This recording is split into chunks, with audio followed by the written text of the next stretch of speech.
Hi guys, welcome back to Cat's Cozy Life. So I hope you guys are doing well.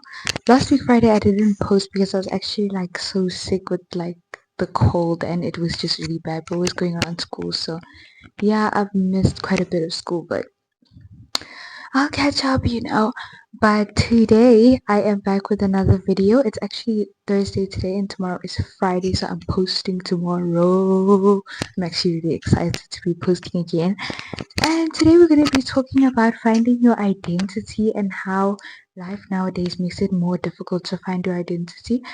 And I'll also be talking about what I think it means for me, what it means for me, like finding your identity and all of that, and how I've chosen to go about it in my life. So, finding your identity is a topic that a lot of people are talking about. A lot of people are like on this journey of finding out who they are and all that. And it's not really that random. I feel like you always have that little bit of curiosity to know what your actual inside purpose is. And so it gets really easy to get to a point where you want to know who you are when like you could be choosing what to study for college and you just like you want to know what is inside, like what is your deeper purpose in life, because everyone has one, but what is that actual deeper purpose? So I realized a while ago that I have a lot of like hobbies and stuff like that. I feel like not a lot of people nowadays have a lot of hobbies. It's become like such a niche thing to have tons of hobbies because a lot of the time you can spend time on your phone just scrolling, and that's really just what people do with their time nowadays. But now that I have started prioritizing creating instead of consuming, I've started to kind of look into some of the hobbies that I've had since I was younger. And one of the main ones is art. I've always loved art. I did art in high school. I love drawing and everything like that. But the other day it started becoming like it felt unfulfilling to do art. Like I have my sketchbook, take it out, and it's like I don't really want to do it. And I was wondering why. And I realized that every time I pull out my sketchbook, I go onto Pinterest and I'm like scrolling, trying to figure out what to draw. And it just makes it so annoying and like hard to actually find something. And then once you actually find a reference, once you're drawing and stuff like that, you don't even use your own creativity. You're just like copying a picture. And at the end, I just felt like it doesn't really even look like the picture. And so it just feels kind of unfulfilling. And so it like lit up a spark in my mind that the reason why it's becoming such a big thing to find your identity and like finding your purpose, and people are really struggling with it, like self included, because I don't even know, like this whole finding your identity thing seems like a lot, but like the whole reason why people are struggling nowadays is because we live life with the reference constantly. So what do I mean by this? Just like how when I want to draw something, I will pull out Pinterest and start to look for ideas and inspiration. We do the same with like our outfits, our dressing style. In the shops, you usually be finding the same thing that other people will find to wear, and then go onto Pinterest to find out how to style it, and then style it how another person would. And so we are basing all of the things that we have to be creative with basically on a reference, including our thoughts and opinions, because social media does shape your thoughts and opinions. The type of TV you watch shapes how you think because other people get to speak their opinions into your life, and you just decide if you agree or disagree, and then all of a sudden becomes your opinion. So I've decided now to stop living life with a reference because I just feel like it stamps your creativity.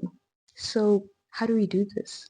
Start creating is the number one thing. I found a lot of people on Instagram who do these like cute art like things, like they'll do either just lines or like a cute crayon drawing, and they basically just draw something that they can see, like a food is really easy to do.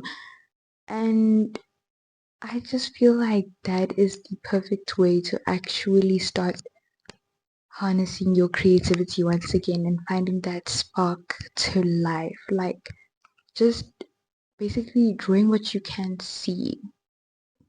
This is not only about drawing, but living life without a reference might even be just deleting your Pinterest, start styling your own clothes the way that you feel they should be styled, start just accepting being uniquely you. And why? Because your whole purpose is surrounding this situation. Think of your creativity as a little ball and think of that light inside as a light that leads you on the path to your actual purpose in life.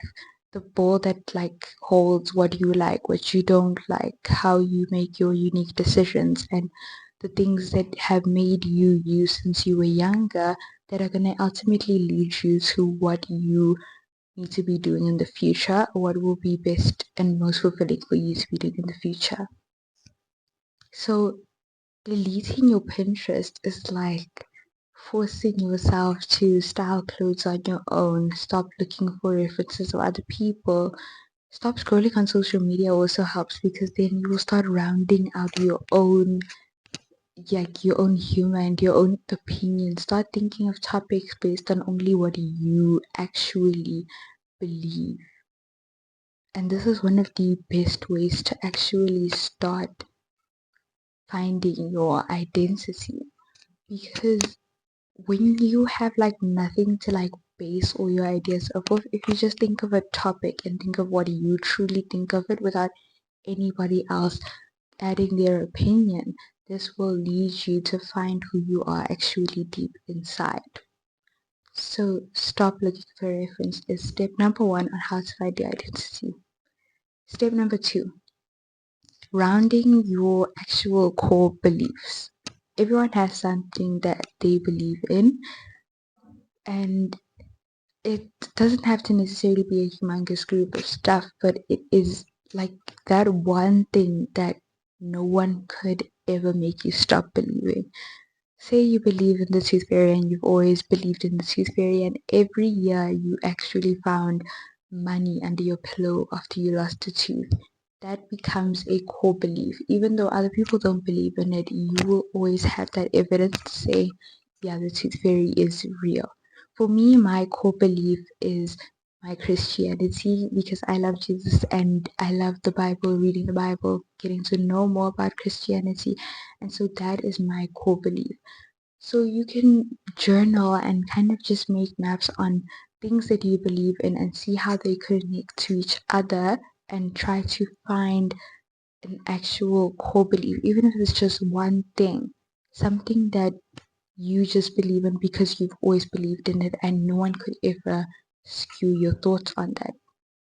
Step number three, have references. So I know I just said don't have a reference, but this is not the references of like how to do, like how to style clothes and stuff like that. This is one general reference. So everyone has people in life that they like or live up to that make them want to do a certain thing or make them want to live a certain way, whether that's seeing your mom always makes pancakes on a Saturday and so it becomes a thing in your life to always have and make pancakes on a Saturday. Have core things in other people, people that preferably are actually in your life and have actually been in the journey of raising you. See the core characteristics that these people have and play them out in your own life, whether that comes to being kind to other people, being a loving or nurturing person, being someone who is bubbly.